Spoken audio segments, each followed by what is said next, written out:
Let us discuss about the pulmonary air volumes and capacities. बहुत ही important है, अक्सर जो कॉम्पिटिटिव एग्जाम्स होते हैं उसमें ये अक्सर पूछा जाता रहता है। तो देख लेते हैं पल्मोनरी एयर वॉल्यूम और कैपेसिटी का मतलब क्या है, उसके बाद ये क्या है वो देखते हैं। तो पल्मोनरी एयर वॉल्यूम का मतलब है the amount of air which lungs can hold, expel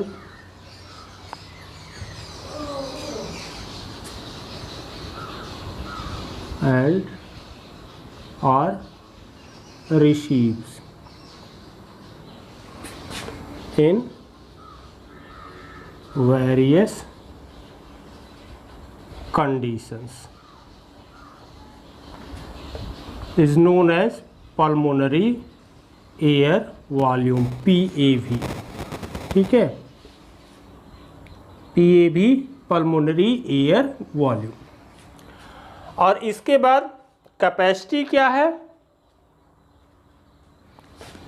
the ability of lungs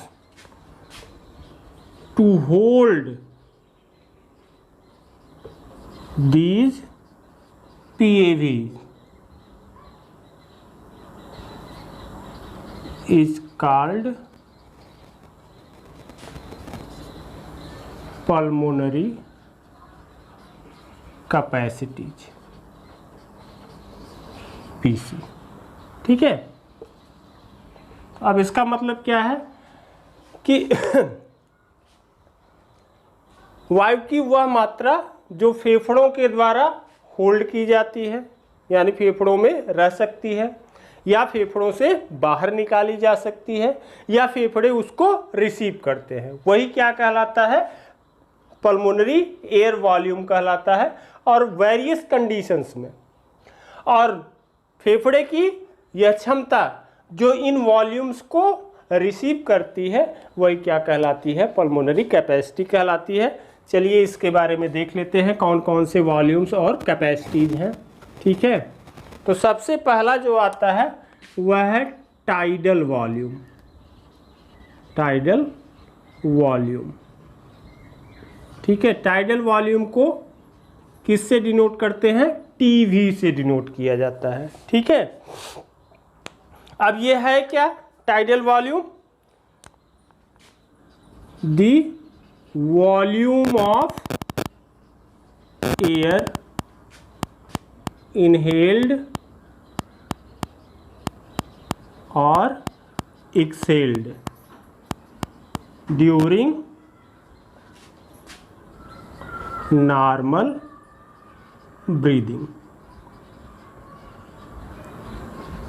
ठीक है, यानी जब हम सामान्यतः सांस लेते हैं तो उस दौरान जितनी मात्रा में हवा ग्रहण की जाती है या जितनी आयतन हवा बाहर निकाली जाती है वही क्या कहलाता है, टाइडल वॉल्यूम कहलाता है। इसको टीवी से डिनोट करते हैं और ये अप्रॉक्सीमेटली 500 ml होता है। कितना होता है, 500 ml होता है टीवी। ठीक है, उसके बाद दूसरा है इंस्पायरेटरी रिजर्व वॉल्यूम। ठीक है, इसको IRV से डिनोट किया जाता है। ठीक है, तो ये है the volume of air inhaled forcefully after normal breathing। यानी जब हम नॉर्मली सांस लेते हैं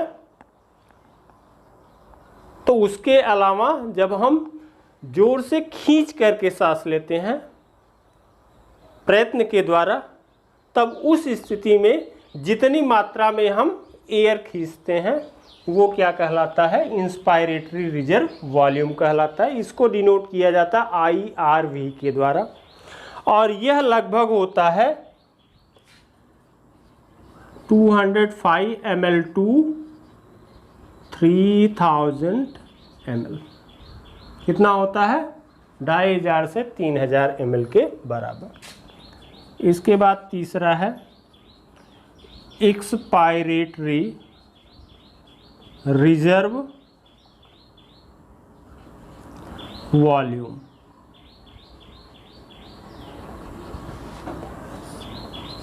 एक्सपायरेटरी रिजर्व वॉल्यूम डिनोट किया जाता है ERV के द्वारा।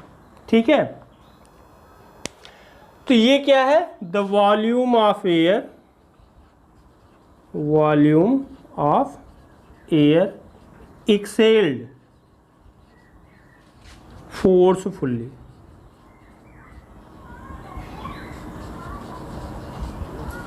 after normal breathing। यानी सामान्यतः सांस लेने के बाद जो एयर हम प्रयत्न के द्वारा बाहर निकाल सकते हैं वही क्या कहलाता है, एक्सपायरेटरी रिजर्व वॉल्यूम कहलाता है। इसको डिनोट किया जाता है ERV के द्वारा, एक्सपायरेटरी रिजर्व वॉल्यूम। और इसकी जो मात्रा होती है वह होती है अप्रॉक्सीमेटली 1000 ml टू 1100 ml, 1000 से 1100 ml के लगभग होती है। और उसके बाद चौथा होता है रिसाइडुअल वॉल्यूम। इसको डिनोट करते हैं RV के द्वारा। ठीक है, ये क्या होता है, the volume of air which remains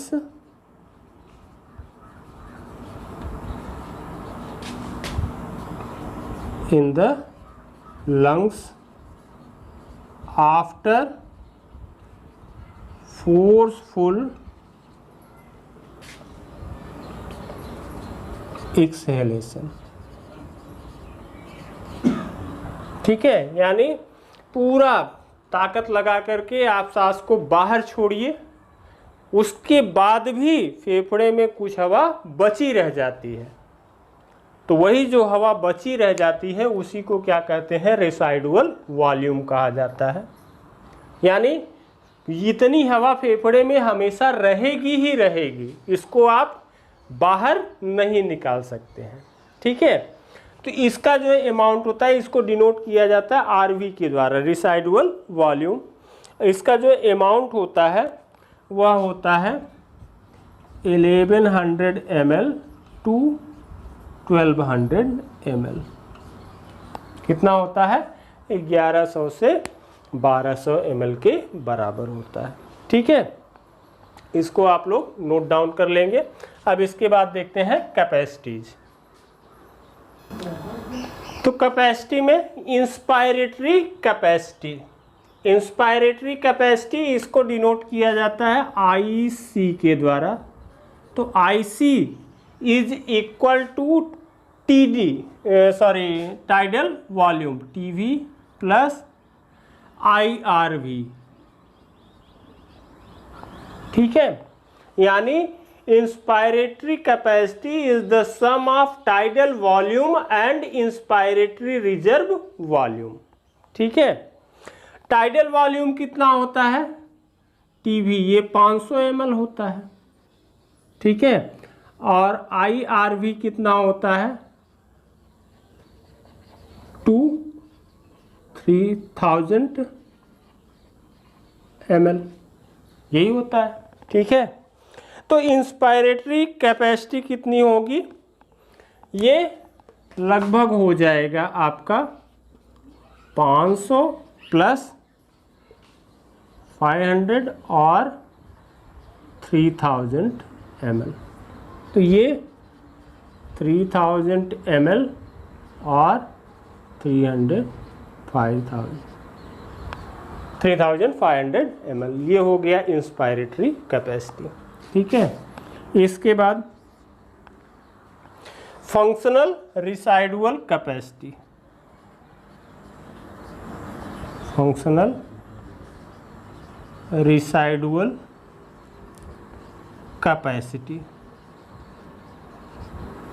ठीक है, इसको डिनोट किया जाता है FRC के द्वारा। तो FRC यानी फंक्शनल रिसाइडुअल कैपेसिटी जो होता है, it is sum of expiratory reserve volume and residual volume, यानी ERV plus RV। ERV expiratory reserve volume, RV residual volume. अब ये हमने पिछले में बताया है, ठीक है। तो एक्सपायरेटरी रिजर्व वॉल्यूम कितना होता है, ERV, ये 1000 to 1100 ml ये होता है, और RV कितना होता है 1100 to 1200 ml, यही होता है। ठीक है, तो अब ये कितना हो जाएगा लगभग आपका, ठीक है, ये हो जाता है, अगर इसको मान लें 1000 प्लस 1200, तो ये आपका आ जाएगा 2200 ml। ठीक है, तो लगभग 2200 से 2400 जो होता है वो आपका होता है फंक्शनल रिसाइडुअल कैपेसिटी। ठीक है, इसके बाद तीसरी कैपेसिटी जो है वह कहलाती है वाइटल कैपेसिटी। वाइटल कैपेसिटी, ठीक है, वाइटल कैपेसिटी यह आपका VC के द्वारा डिनोट किया जाता है। वाइटल कैपेसिटी VC, ये होता है tidal volume plus IRV inspiratory reserve volume plus ERV expiratory reserve volume. ठीक है, तो इन तीनों को अगर जोड़ दें तो टाइडल वॉल्यूम आपका 500 ml है, IRV 3000 ml, ERV 1000, तो ये कितना आ जाएगा 4500 ml। ठीक है, तो वाइटल कैपेसिटी जो होती है वो लगभग 4500 से 5000 के बीच में या 4800 के आसपास होती है। ठीक है, और लास्ट जो कैपेसिटी है वह है total lung capacity. Total lung capacity यानी फेफड़े की संपूर्ण क्षमता। ठीक है, तो फेफड़े की संपूर्ण क्षमता कितनी होती है, इन सभी का योग होती है। ठीक है, तो इन सभी का अगर आप योग करें तो ये लगभग 6000 से, ठीक है, यानी आप कह सकते हैं कि total lung capacity is equal to TV plus IRV plus ERV plus RV। ठीक है, इस चारों को अगर जोड़ दें, TV 500 ml, 3000 ml, 1100 ml, 1200 ml। ठीक है, तो इसको अगर आप जोड़ दीजिए तो ये लगभग 5800 ml के आसपास आता है। तो 6000 से लगभग 6500 ml के बीच में ये आपका टोटल लंग कैपेसिटी आता है। ठीक है, तो ये आप लोग जानते रहें, बहुत ही इम्पोर्टेंट होता है। ठीक है, इसको आप लोग बराबर नोट डाउन कर लेंगे। ठीक है, चलिए, थैंक यू वेरी मच।